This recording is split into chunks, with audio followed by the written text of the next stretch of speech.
I'm back again with an Electrolux 310, another one from the very early 70s. This one dates from 1972 and it was out at the time of the 87, which I've shown just on my channel. It was also around the time of the 91, the Red Rover, which was then quickly replaced by the 94, which I'll be showing you in its renovated state very soon. This was the top of the range model. It was a 550 watt motor. It had a bag check or a bag whistle indicator on here, which I've currently got set to, or it was set on 5, but I'll turn it right down because I've never actually heard it go off. So it'd be interesting to see over a bit more use whether that does still work. It's got cord rewind, so you press this button and the cord retracts. That lights up when the electricity is flowing to the machine. Bags, it has a cloth bag inside, which then contains this sort of bag. So this is the type that you would have in a 94. I think the 100 took this, and the 305 and the 312. Apologies for the croaky voice, it's my cold. But yes, there's a cloth bag inside there. There should be a donut, I believe, on this throat, but I'll have to make one because one didn't come with the machine. So we'll pop this back in. It's I can't remember the description for the colour, and it doesn't say it in the instructions. I have the instruction booklet. Unfortunately, I don't have the tools that go with this. I've just got the machine. But from looking at the instruction booklet, we can see that it would have been the first in this country, anyway, in the UK, to have had the automatic floor tool in the matching green colour, sort of an olivey green. So if I flip that over, yeah, we can see that that's demonstrated there. It shows how to clean it up if it gets clogged with hair, and how you just push it along and the brushes retract, etc. Interestingly, in the storage, well, there's a couple of things actually. Firstly, the storage. Can you see there? Actually, don't want to get the glare. It says to hang it up on the hanging bracket, which all these machines came with, but it's got the hose plugged in, and the tool is just hanging by the weight of the hose. So that's putting a lot of tension on that hose connection into the face of the machine. So I think over time, Electrolux realised that they shouldn't be demonstrating this as a sufficient way to store your machine, and you'll see in ones like the 345, the hose is just hung over the back of the machine rather than plugged in, as it were. But yeah, another interesting part to note is the blowing port is actually at the back of the machine. So on the back here, the blowing port's within there. I'm not going to use the blowing port because it disrupts the room and makes a bit of a mess, but it's handy to have. So yeah, so I've got the instructions and I've got the machine.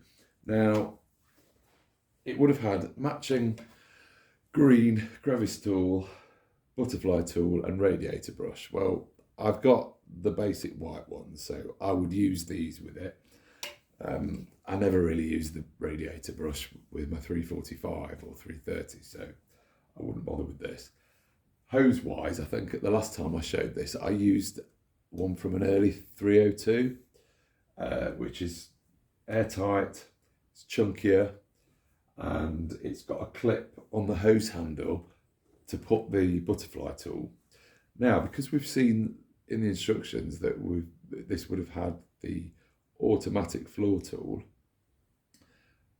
I've pinched one from the 345, so I know the colour doesn't really match, but for the demonstration we'll just show that this does work properly with a 550 watt motor. There's no issue with the suction.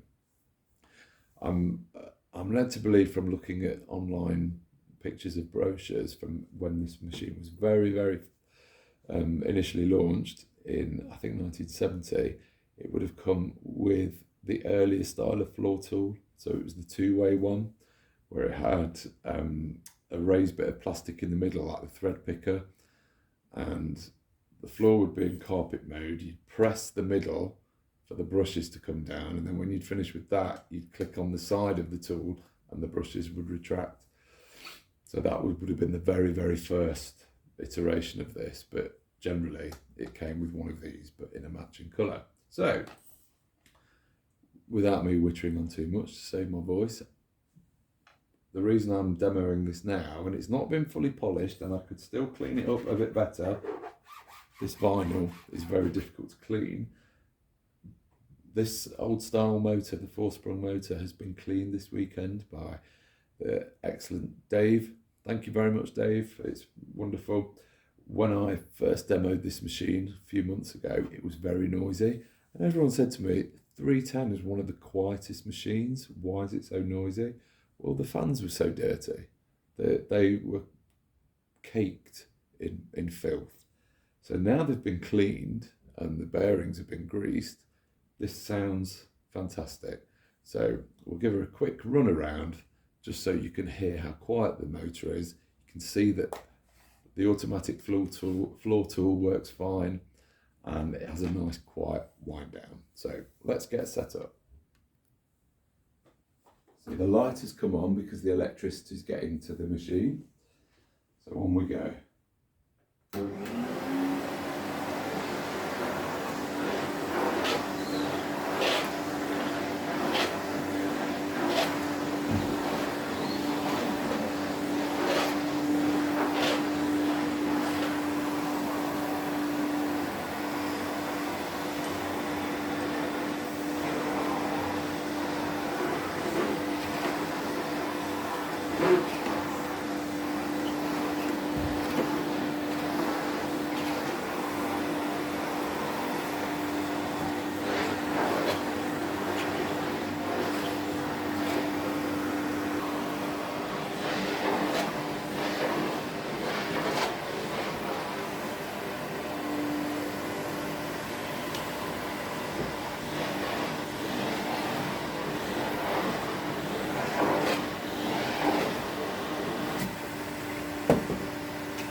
See how quiet it is.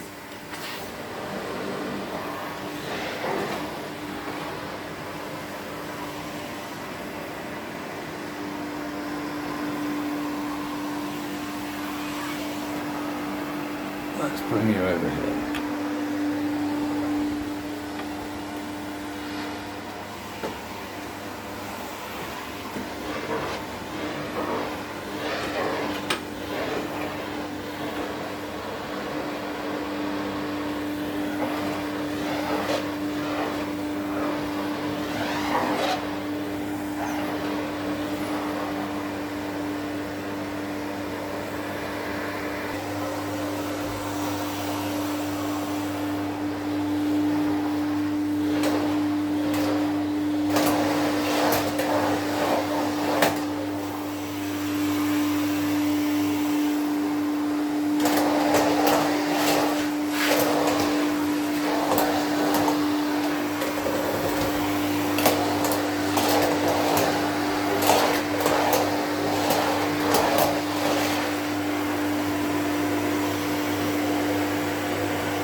Right, we'll turn it off and you can hear the quiet wind down.